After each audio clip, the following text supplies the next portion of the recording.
My brother should never have agreed to be ethically altered. My older brother, Shane, had spent the last 10 years in prison, and it looked like he might be in there for the rest of his life. However, he called me recently to say that they were opening up a new early release program, and they would let him out immediately on a probationary period if he agreed to participate.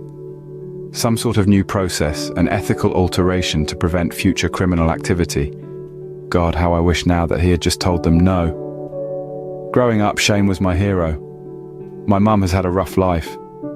She got pregnant with Shane when she was 16 and her parents kicked her out of the house for it. Afterwards, she went to live with Shane's father, who was in his early 20s and had a small apartment in the worst part of the city. And he treated her terribly, forcing her to drop out of school and get several jobs so he could spend the majority of his time drinking and partying, hitting her whenever she stepped out of line. But she was terrified of raising a baby alone. She tried her best to make it work with him, but it just wasn't enough. When she started showing, he realized that he didn't want to be a dad and kicked her out too. Faced with the prospect of living on the streets, she lied about her age and managed to secure a lease from a landlord in a nearby building that preferred not to ask questions as long as she paid the rent. When Shane was born, she did her best. As she was only 17 and without an education beyond the 10th grade, she continued to work multiple minimum wage jobs and didn't have much time to spend with her new son. Until he was around 6, Shane mostly stayed with an older widow, Roberta, that lived across the hall from them and was sympathetic to their situation. Then Roberta died, and Mum decided that Shane was old enough to just stay home alone while she was working, or increasingly staying out late with friends or on dates. Mum fell hard into drugs and drinking to cope with her situation, and took comfort in the worst men. None of them ever stuck around for more than a few months, but even still, many of them left their marks on my mother and on Shane. Coming of age in this environment of loneliness, poverty and violence, Shane was a troubled child. He was constantly in detention at school, getting in fights with other kids, stealing, and generally raising hell around the neighborhood. That is, until I came along. One of Mum's short-lived flings resulted in her second pregnancy, another boy, and I was born a little over 2 months after Shane's 12th birthday. Seeing that she wasn't going to change her ways overnight and become Mother of the Year, he took it upon himself to be my primary parental figure. He changed my diapers, did the weekly shopping, fed me, bathed me, cooked, cleaned. He did everything that he could to make my childhood better than his had been. It became his mission in life to be the father that neither of us had ever had. At school, he opened up a little bootleg shop out of his locker where he'd sell candy, trading cards, snacks, and once he was in high school, cigarettes and liquor, just to make a little extra money to buy me clothes and toys. And then, when he turned 16, he took a job at a local auto shop working on cars in the evenings after classes to help pay the rent and our other bills. I never understood where he found the energy to do it all. It was around this time that I started school myself. He packed my lunch every day and made sure that I got on the bus in the morning. With his supplemental income, Mum was able to quit one of her jobs to be home to get me off the bus at the end of the day and to make dinner at night. Now, I'm not sure if he said something to her, or if it was just her seeing him picking up so much of her slack, but she began to sober up a little and made more of an effort to be a mother to me than she had with him. It was too late for her to repair much of her relationship with Shane, but I began not to dread the time that I had to spend alone with her. After he graduated, Shane went to work full-time as a mechanic in the shop and started making decent money. With his grades, he could have gone to college, moved away and studied something interesting, made something of himself. But it wasn't even a thought in his mind. His dream was for me to go to college, for me to grow up and do something important. All he wanted to do was save up enough money that he could buy us all a small place out in the suburbs and put me through school, so he continued to work his ass off, and Mum picked up more hours too. They both put money away each month into our future fund, and I ended up having a largely normal childhood, while we counted down the days until we could get out of our crappy apartment. We didn't have much, but we had each other, and that was enough. And just when it looked like we were finally going to be able to make it happen, something terrible happened. When I was 14, Shane got arrested. He was always looking for opportunities to make extra cash. to help us save up faster and start our new life. And his boss, Mr. Franks, would give him side work sometimes. Mostly this involved him driving one of the cars from the shop and dropping off or picking up a package here or there. He never knew what was in these packages, nor did he care to ask, but he was always well compensated for his efforts. Then one night, Mr. Franks told him that he had a slightly different assignment. Shane was to drive an associate of Mr. Franks to a house, drop him off, wait for him to come back out, and then take him right back to where he picked him up originally. That was all the information Shane had, but it seemed like a simple enough task, and he would be making double his normal fee for doing it. So he agreed. Things went all right for the first half of the evening. Shane picked up Mr. Franks' friend at the address Mr. Franks supplied, and the man gave him directions on where to go next. They didn't speak beyond him grunting, "Go left here, right here, take the next exit," at Shane every so often, and they never exchanged names. It was a little over an hour before he directed Shane to kill the headlights and pull into the driveway of a home well outside the city. The man gave him strict instructions to stay inside the vehicle and leave the engine running in case they needed to make a quick getaway, before exiting and slinking nimbly towards the house. At this point, Shane was apprehensive. He debated simply leaving the man behind and driving back to the city. Yet he knew the money was going to be enough to put us over the edge, and we'd finally be able to get our house. So he sat quietly and waited, telling himself that the man was just breaking in to steal something, or maybe take some compromising photos of someone. But with the windows down, Shane then heard something that made his stomach drop.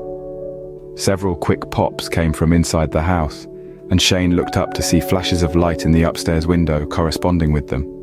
Gunshots. Shane panicked. He threw on the headlights and tried to turn the car around as quickly as he could. No amount of money was worth him getting involved in whatever he was currently involved in, and he was just getting ready to punch the accelerator and fly out of the driveway when a loud bang on the passenger door made him jump. The man was wrenching the door open forcefully and dove into the seat, screaming at Shane to drive and get us the fuck out of here. Seeing no other options, Shane obliged and whipped back out onto the road while the man kept yelling expletives. Shane realized that he was in severe pain, and when they passed under a street lamp, he saw that the man was clutching his stomach and his hands were covered in blood. "Fuck, motherfucker shot me. Shit, I'm losing a lot of blood. I'm not feeling too good." His voice was faltering with each word he spoke, and he suddenly slumped over against the window. Shane tried to shake him, told him to wake up, but he got no response. Not knowing what to do, he searched for the nearest hospital on his phone and followed the directions to it. He parked on the curb near the emergency entrance and dragged the man inside, announcing loudly that he'd been shot and needed help. Several doctors and nurses helped load the man onto a gurney and wheeled him back into surgery, while they started asking Shane questions about him. What was his name? How old was he? How was he shot? Shane couldn't give them any answers. He was in somewhat of a state of shock, and his mind wasn't processing information quickly enough. He couldn't think of a believable reason on the spot for why he had a man that had been shot in his vehicle, and simply opted to tell them that he didn't know, and asked if he could leave. They told him that because he'd brought in a gunshot victim, that he'd have to wait to speak with the police, and handed him off to hospital security. While he waited for the officers to arrive, he thought of calling Mr. Franks, but he couldn't get away from security to have a private conversation, so he just sat quietly and tried to think of a good story. What he came up with was that he had been driving nearby when the man flagged him down at an intersection, and Shane had simply pulled over to help, only to then realize that the man was gravely injured. It might have been flimsy, but he didn't think they'd have any way to prove otherwise, and just hoped he'd have a chance to speak to the man before they cops did, so they could corroborate each other. However, it didn't much matter what excuse Shane came up with, as he was arrested as soon as the officers arrived, before he could even give his weak fabrication. It turned out that the house Shane and the man had gone to belonged to a detective. And it turned out that that detective had been investigated Mr. Franks for drug smuggling. Shane had unknowingly driven the man to an execution, and the execution had gone horribly wrong. The detective heard their car pull into his driveway and was armed and waiting when the man broke into his bedroom.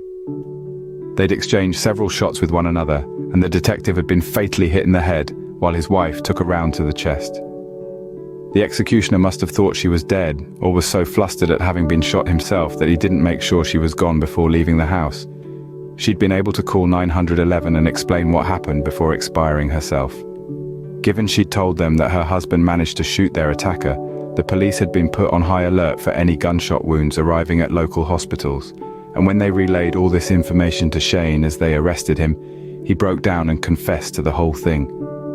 Unfortunately for Shane, the executioner didn't make it. Shane tried to explain to the officers that he had no idea what was going to happen when they drove to the house, but they wouldn't hear any of it. Mr. Franks was arrested too, but he of course had an alibi for the night, and they couldn't find any evidence to tie him to hiring the man. What's worse, Mr. Franks tried to pin the whole thing on Shane. As Mr. Franks explained it to police, he had complained to his employee that the deceased detective had been annoying him and making his business difficult. He had no idea that Shane would try to kill him over it.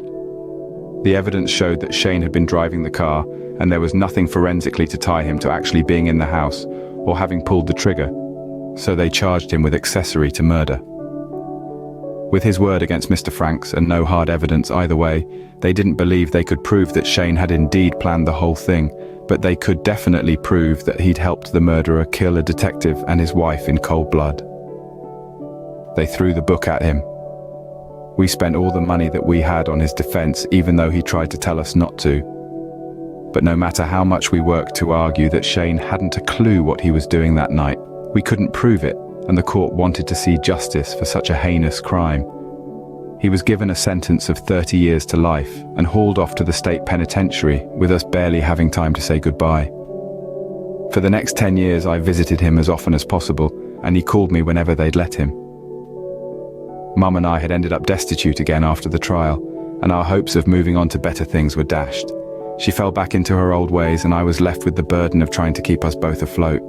Worse than she was before, she wasn't able to hold down steady work, and I had to take on several jobs to pay our bills.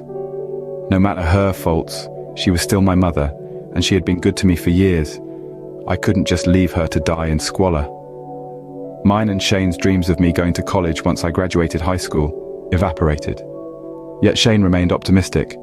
It's one thing that never ceased to amaze me about him. All those years he spent grinding when I was younger, all throughout his trial, and even throughout his time in prison, he always kept a positive outlook. Always wore a smile. Better times were just around the corner in his mind, and he continued to encourage me in every one of our conversations that we'd figure it all out someday. But I knew he was having a hard time with his sentence. He wanted desperately to get out to help me and Mom, and his living conditions were awful. He tried his best to hide it, but he looked sickly whenever I saw him and often bore the marks of having been in fights. The little food that he did receive made him ill, and he mentioned that he sometimes had to sleep on the floor if they ran out of bunks. My brother had just been trying to make us a little extra money to improve our lives, and now he was suffering for it, and maybe would be for the rest of his life. Then a few months ago, he called me and was far more excited to talk than usual. He told me that he'd been selected as a potential candidate for the prison's new early release program. At the time, he had 20 years left before he'd be eligible for parole, but if he agreed to participate, they'd set him free right away. As it was a new process, there'd be some additional oversight on his time outside, and if things weren't going well, he could still be brought back in, but it was a chance. That sounds way too good to be true, I said. What's the catch? Well, they said I'd have to undergo an experimental procedure, called it being ethically altered. Cutting-edge science, they say, though. Apparently it removes your criminal tendencies or something and can guarantee that you'll never commit another crime. But the beauty is, I haven't really got any criminal tendencies in the first place, so it shouldn't do anything to me. He was speaking so quickly, I barely caught it all. I was hesitant. I don't know, Shane. I don't like the idea of you being used like some kind of lab rat. And what do they mean, ethically altered? That sounds... I don't know. Is it like a surgery they want to do on your brain? Yeah, I know it sounds a little... off. But it's just a term the prison probably came up with to make it sound nice for the people outside. Anyway, they said no surgery, no drugs. They won't tell me exactly what the process is. Guess it's top secret shit. But apparently there's nothing physically invasive about it. My guess is they're going to strap me into a chair or something and put a helmet on me that will pulse some kind of waves through my brain and try to rewire it to be more docile. For thinking that he might undergo a procedure that would potentially alter his brain, he was sounding remarkably nonchalant. Dude, that sounds super sketchy. If they won't tell you what exactly they're going to do to you, what if it fucks up your brain? What if it kills you? I was growing less convinced that this was a good idea with every word. It won't kill me. They gave a guarantee of that. Yes, they said it will change me, but like I said, they were talking about removing my criminal tendencies, and you know that I'm not really a serious criminal or anything. Look, this is an opportunity for us, Jack. 10 minutes. That's how long they said the whole process takes. 10 minutes and I'm back with you and Mum. 10 minutes and we can get our lives back on track. I can get a job and we can save up money again. You'll go to college. It'll be just like we planned. Mum will probably even get out of her shit spiral and start helping out again. His last few sentences made me realize that he hadn't been calling to ask for my opinion on his participation in the program. You've already signed up, haven't you? I asked him. He paused. I love you, little brother. The line went dead. I didn't hear from him again after that. He normally called once every few days, but the phone didn't ring for a week. When I got a day off work, I drove up to the prison to see him in person, but I was told that I couldn't. He was apparently sick and in the infirmary. I told them that he had been talking about participating in the new early release program and asked if his illness was related. They told me that he just had the flu. However, they also said that there was no new early release program that they were aware of. Leaving them with a message to have him call me as soon as he was feeling better, I went home with a pit in my stomach. Something was wrong. In all the years he'd been inside, Shane and I had never gone this long without speaking. Sure, he'd gotten very sick a few times, but he'd always called before heading to the infirmary to let me know he might be out of touch for a little while. And why hadn't they known about the early release program? Were they lying? Did something go wrong with the process and they were trying to cover it up? Or had it really been so top secret that not everyone in the prison was privy to the information? In any case, I knew all I could do for the time was wait. Another week passed without a call, and I made another trip to the prison, where I received the same story. He was still sick, and I couldn't see him. I was more forceful this time and demanded that they let me visit him in the infirmary if he was really that ill. They told me that that would be impossible. It wasn't until they threatened to escort me out physically and not allow me back for future visits that I finally capitulated and left of my own accord. After the third week, with no word from Shane, I was convinced that something terrible had happened to him, and the prison was trying to hide it. I called up there so much asking for information on him, or this program, that they blocked my number, and I was on the brink of writing directly to the government when my phone rang. It wasn't Shane, it was someone from the prison informing me that we could come pick him up the next day. He was being released on parole. That was it. I started to try to reply with questions, but they cut me off just saying, "He'll be available at noon," before hanging up on me. I couldn't believe it. 3 weeks of radio silence, and now, suddenly, he was getting out. They were really letting him go. I was going to have my brother back. But any excitement of mine at having him returned was tempered with wondering what state he'd be in when we brought him home. They put him away believing that he had potentially had a large part in planning the murder of an innocent man and woman, one of them being a member of law enforcement. What had they done to him that made them so convinced he was no longer a danger to society? I only needed to wait until we picked him up the following day to understand why they weren't worried about him anymore. Shane had been right about one thing.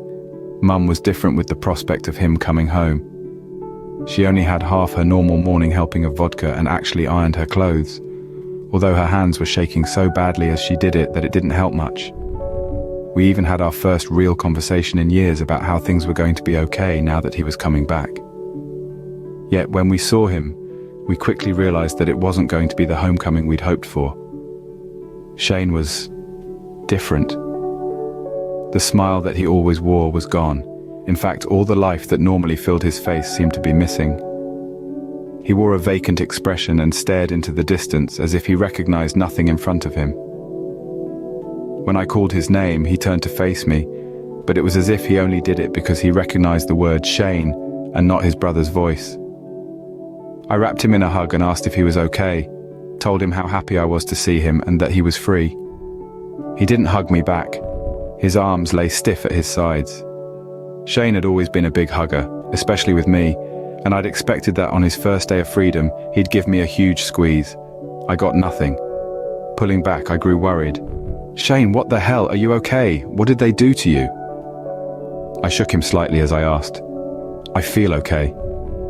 He responded, so mechanically that I could scarcely recognize his voice from the AI ones that are used for voiceovers.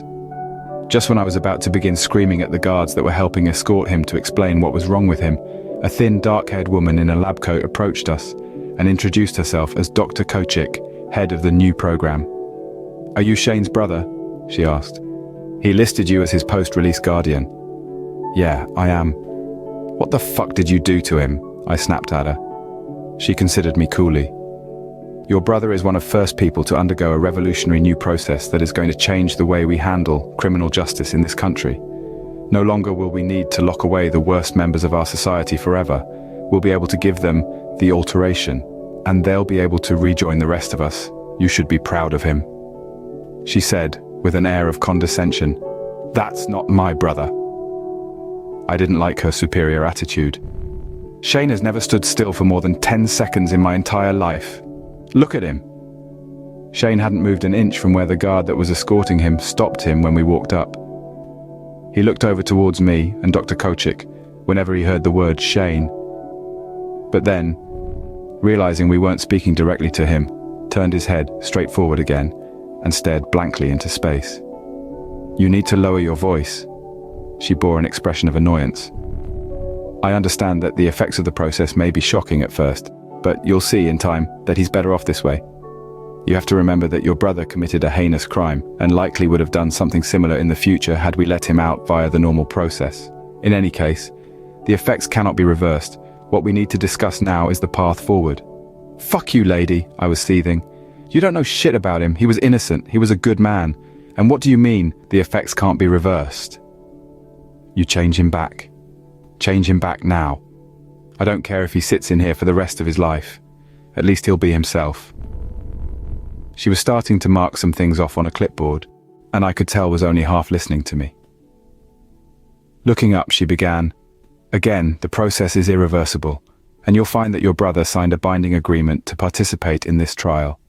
He's been evaluated over the last several weeks by medical staff and government officials, and everyone is on board with moving forward with Phase 2, public reintroduction. At this point, you have two options. Option 1, you can sign this and you'll get to take your brother home.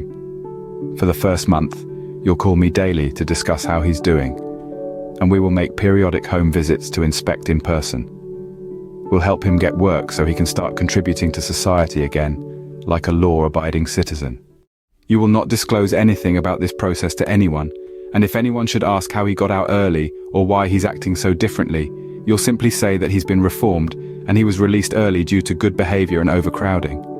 Any violation of these terms and he will be brought right back here and you will lose all future visitation privileges. Option 2, you don't sign this and we take your brother right back inside now, and you also lose all future visitation privileges, and before you start spouting off about legality or suing us or anything of that nature." She could obviously see the fury in my eyes. "You should know that we have backing from the highest levels. Your case would go nowhere. Now, if you could hurry up and make your decision, please. I have several more of these to do today." She returned to her clipboard. I was shaking with anger. Clearly to her, Shane was nothing more than a variable in her experiment.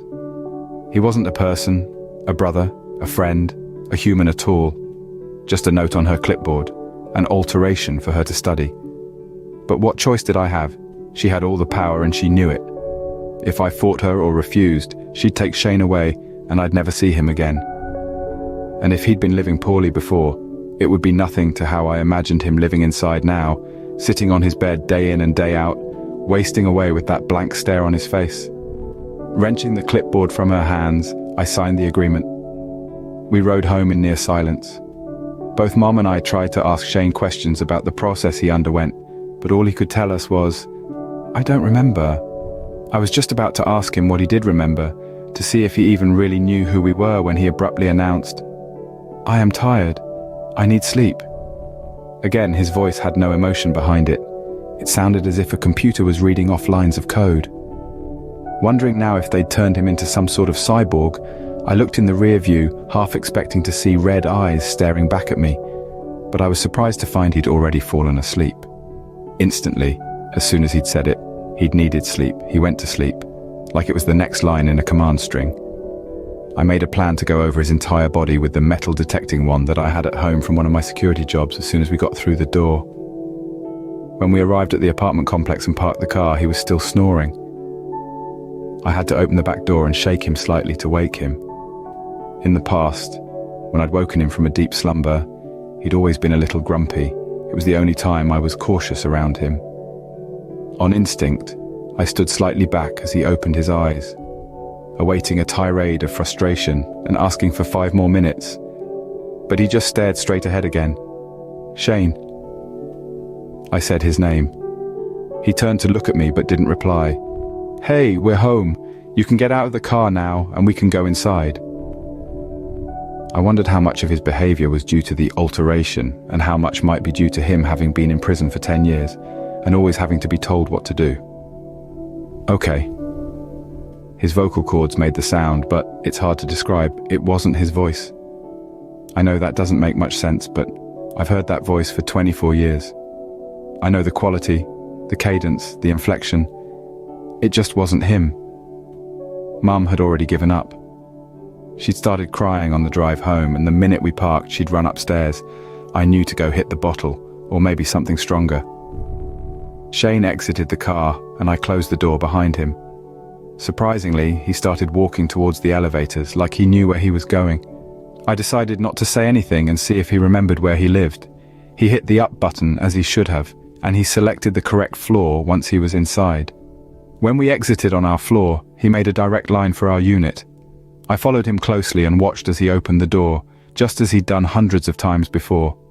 However, he stopped right after stepping through the threshold and stood stock still again. I nearly crashed into him. He seemed to be waiting on the next set of instructions, so I told him to go sit at the kitchen table for now. "Okay." The voice came again. Just as I'd planned to do on the drive back, I ran my wand all over his body and found he had no metal inside of him. I felt his head for signs of stitching or scarring and discovered nothing. I checked every inch of exposed skin for surgical markings, but at least to my untrained eye, he was clean. The entire time I did my examination, Shane didn't move, nor did his expression change. That blank stare just fixated on the wall in front of him, and I got the impression I could do nearly anything to him, and he wouldn't respond. I sat down at the table across from him and started asking the questions that I wanted to ask in the car. "Hey, Shane." His eyes met mine, and it was only then that we were sitting down and I was looking directly into them that I truly saw that there was nothing behind them. Whatever it was that made Shane was gone. I was looking only at a collection of cells, a biological mass that could walk and talk but had no personality, had no life. It terrified me. My voice quivered as I asked, "Shane, do you remember your full name?" "Yes." "What is it?"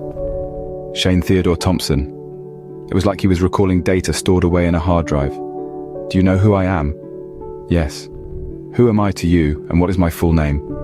"You are my brother, Jack Francis Thompson." "How old are we?" "I am 36 and you are 24. I was happy to see that he at least knew who he was and who I was, but this was all information they could have had him memorize at the prison. I wanted to ask something more personal to see if he really had all of Shane's memories. "Who did you lose your virginity to, and where did it happen?" "Elise Sherman, and in her parents' basement." Now this story was one that Shane and I had laughed about often.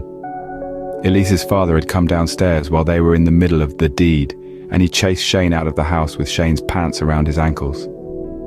It had woken the neighbors, and several of them got an eyeful of Shane's business, while he desperately tried to pull his pants up and dive back into his car. But this time, he relayed the information with no humor, no crack of a smile, remembering the absurdity of it all. The information was there, in his head, but it was as if he had no connection to it. I realized that they hadn't removed his criminal tendencies as they told him they were going to do. They'd removed him. I don't know how they did it, and at the time I still wasn't sure what they'd done, but I knew that he wasn't there anymore. Shane's body was sitting right in front of me, but my brother had died somewhere in that prison. Over the next several weeks, I kept my agreement with Dr. Kochik. I called her daily and informed her of how things were progressing with Shane. There weren't really any changes to report. As she'd stated they would, they helped him secure a job at the local grocery store, and she checked in on him in person twice. She couldn't have been more delighted with the success of her program. If you could really call it that, I surely didn't. Yes, Shane hadn't committed any crimes and seemed highly unlikely to ever do so, but Shane also hadn't done much of anything. He was operating on what I would have called pure animal instinct outside of being given direct instructions.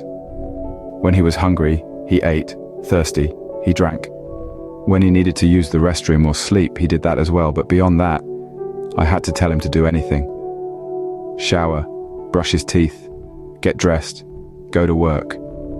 At the grocery store, he had to be given specific tasks by his boss, and he was able to perform them perfectly. But he took no initiative beyond doing exactly what he was told to do. And that's what it seemed our lives would be from then on. Shane had given so much of his life for me, sacrificed his entire future. I didn't mind helping him for once, and decided that I would continue to support him in this state until the day that one of us died. But then, last week, something changed. Shane and I share a bedroom, and I awoke around 3 a.m. to an odd scratching noise. We're no strangers to rats in our building, but this was different, and it was coming from near Shane's bed. I walked over to investigate, using my cell phone light to check for vermin. I couldn't find anything. And as I approached, the noise simply stopped. Too tired to care much, I went back to sleep with plans to look into it more in the morning. Yet in the morning, those plans were driven straight out of my mind. It was the smell of bacon that woke me the second time, and I opened my eyes in confusion. Mum hadn't gotten up to make breakfast in years, and Shane hadn't cooked anything since his return. He just ate pre-made meals or leftovers from the fridge. Rolling over, I saw that Shane's bed was empty, and I sat up quickly in astonishment. I'd had to tell him to get out of bed every morning since he came back. What was going on? Then I heard it. Laughter. Shane's laughter drifted through the doorway. Him and my mom were having an animated conversation in the kitchen. I heard my name through the cackles.